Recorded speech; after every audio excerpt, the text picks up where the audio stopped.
قصہ نمبر 37۔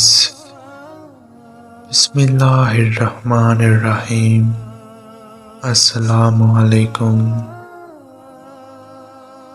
برے الفاظ میں تذکرہ کرنے والا رسول خدا صلی اللہ علیہ وآلہ وسلم کو تکلیف پہنچاتا ہے۔ حضرت عروہ رضی اللہ عنہ فرماتے ہیں کہ کسی شخص نے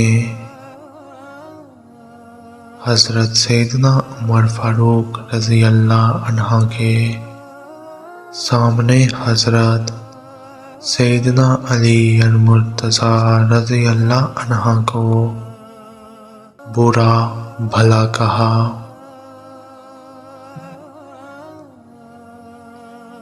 آپ رضی اللہ عنہ نے اس شخص کا ہاتھ پکڑا اور اسے لے کر حضور نبی کریم صلی اللہ علیہ وآلہ وسلم کے روضہ پر چلے گئے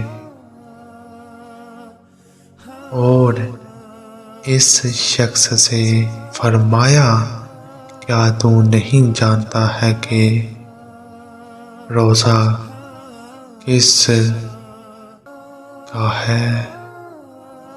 اس شخص نے کہا کہ یہ روضہ حضور نبی کریم صلی اللہ علیہ وآلہ وسلم کا ہے۔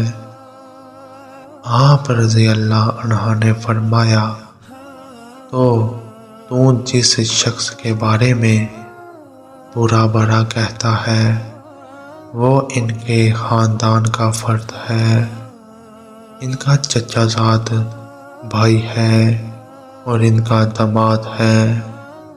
اگر تو حضرت سیدنا علی المرتضیٰ رضی اللہ عنہ کا تذکرہ اچھے الفاظ میں نہیں کرتا تو